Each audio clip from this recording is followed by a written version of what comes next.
அஸ்ஸலாமு இன்றைக்கி நம்ம என்ன பார்க்க போகிறோம்னு பார்த்தீங்கன்னா, நான் காலையிலே ரசம் வச்சுட்டு சோறு வடிச்சிட்டேன். பிள்ளைங்களுக்கு பிரெட் ஆம்லேட் போட்டு காஃபியோடு கொடுத்துட்டேன், சாப்பிட்டாங்க. சிக்கன் கிரேவி வந்து நம்மளோட மல்டி ஸ்பெஷல் மசாலா வச்சு செய்ய போகிறேன். அதுதான் எப்படி செய்யறது உங்கள் கூட ஷேர் பண்ணிக்கலாம்னு வந்திருக்கேன். வாங்க வீடியோக்குள்ளே போகலாம். என்னென்ன செஞ்சு வச்சுருக்கீங்க? 1/2 கிலோ சிக்கன் எடுத்து கழுவி வச்சுருக்கேன். 2 சின்ன சின்ன தக்காளியும் 1 பெரிய வெங்காயம் கட் பண்ணி வச்சுருக்கேன். ஒரு மீடியம் சைஸ் உருளைக்கிழங்கு கட் பண்ணி வச்சுருக்கேன். ஆல்ரெடி குக்கர் அடுப்பில் வச்சிட்டிங்களா? ஆமாம், குக்கர் அடுப்பில் வச்சுட்டேன். ஈஸியாக டக்குன்னு செஞ்சு முடிச்சிடலாம். அதுக்காக ஒரு விசில் வச்சோம்னா வெந்துடும். இன்னும் கொஞ்சம் வேலையெல்லாம் இருக்குது. நமக்கு இன்றைக்கி ஒரு ஸ்நாக்ஸ் ஆர்டர் வந்திருக்கு, அது செய்யணும். அதுக்காக ஃபஸ்ட்டு வேலையை முடிச்சிடலான்னு பண்ணியிருக்கேன். என்ன செய்யணும்னா, காரா பூந்தி தான் ஆர்டர் வந்துருக்கு. எல்லாம் மாவெல்லாம் போட்டு வச்சுருக்கேன். எண்ணெயை சூடு பண்ணிட்டு கரைச்சிக்கலாம்.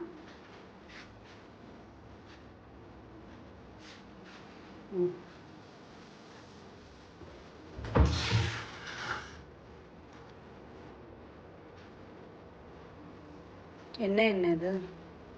இது கடலெண்ணெய். கடலெண்ணெய் ஒரு 2 ஸ்பூன் ஊற்றிக்கலாம்.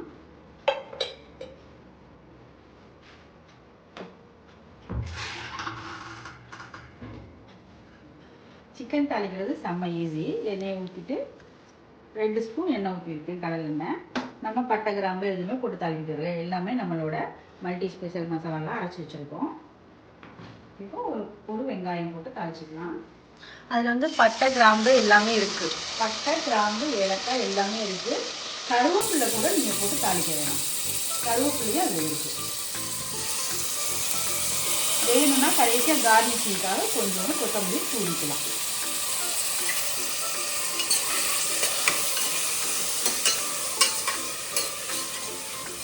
ரொம்ப சிம்பிளாக ஃபஸ்ட்டு சமைக்கிற பிள்ளைங்க கூட ஸ்டேஜில் இன்சி ஸ்டேஜில் சமைக்கிற பிள்ளைங்க கூட சமைச்சிடலாம். ஈஸியாக செஞ்சலாம் நம்மளோட மல்டி ஸ்பெஷல் மசாலா வச்சு.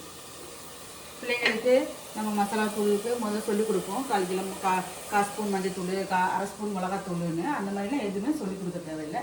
இந்த மசாலா ஒன்று அரைச்சி வச்சுக்கிட்டிங்கன்னா, வாங்கி வச்சுக்கிட்டிங்கன்னா, காரத்துக்கு தகுந்த மாதிரி அதில் வந்து ஷட்டிலான காரம் தான் இருக்கும். உங்களுக்கு காரம் அதிகமாக வேணும்னா எக்ஸ்ட்ரா கொஞ்சம் மிளகாத்தூள் போட்டுக்கணும். ஏன்னா எல்லாருமே ஒரே மாதிரி காரம் சாப்பிட மாட்டோம்ல, அதனால் கொஞ்சம் மீடியமான காரமாக தான் இருக்கும்.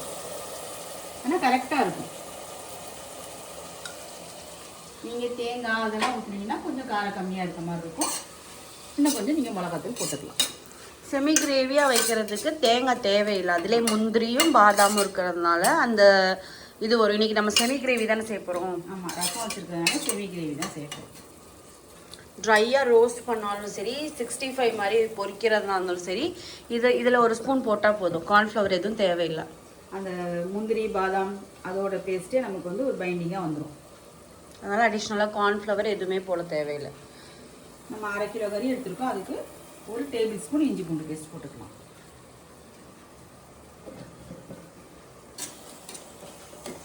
இஞ்சி பூண்டோட பச்சை வாசனைலாம் நல்லா போயிடுச்சு, வதங்கிடுச்சு. இப்போ வந்து நம்மளோட மசாலாத்தூள் போட்டுக்கலாம். எவ்வளோ போடணும்? 1/2 கிலோ கறிக்கு 1 டேபிள் ஸ்பூன் போட்டால் சரியாக இருக்கும்.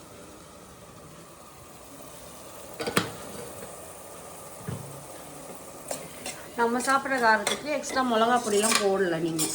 நான் போடலை. நீங்கள் நல்லா காரமாக சாப்பிடுவீங்கன்னா தனி மிளகாத்தூள் வந்து நீங்கள் ஒரு ஸ்பூன் போட்டுக்கோங்க. காரத்துக்கு ஏற்ற மாதிரி போட்டுக்கோங்க. அதே போட்டு நல்லா வதக்கி விட்டுட்டு, இது வதக்கும் போதே பார்த்தீங்கனாலே தெரியும், மஞ்சத்தூள்லேருந்து எல்லாமே இருக்குது. இந்த கரம் மசாலா எல்லாமே இருக்கிறதுனால எதுவுமே அடிஷ்னலாக ஆட் பண்ண தேவையில்லை. ரொம்ப நேரம் வதக்கணும் மசாலாவை போட்டோம்னு அவசியம் இல்லை. ஏன்னா நம்ம வறுத்து தான் அரைச்சிருக்கோம். இப்போ நம்ம சிக்கனை போட்டுக்கலாம்.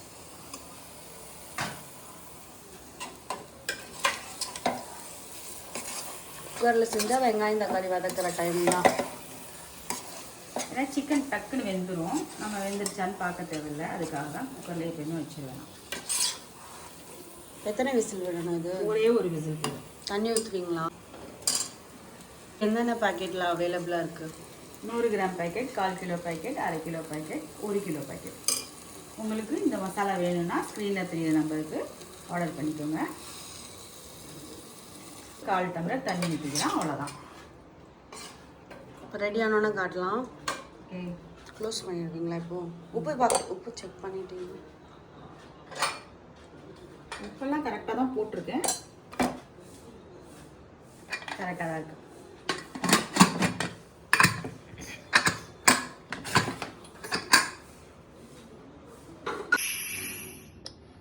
நல்லா ஃபுல்லாக கேஸ் ரிலீஸ் ஆனதுக்கப்புறம் திறந்து பார்த்தீங்கன்னா நம்மளோட சூப்பரான சிக்கன் கிரேவி ரெடி. மேலே கொஞ்சம் கொத்தமல்லி தழை வைக்கலாம்.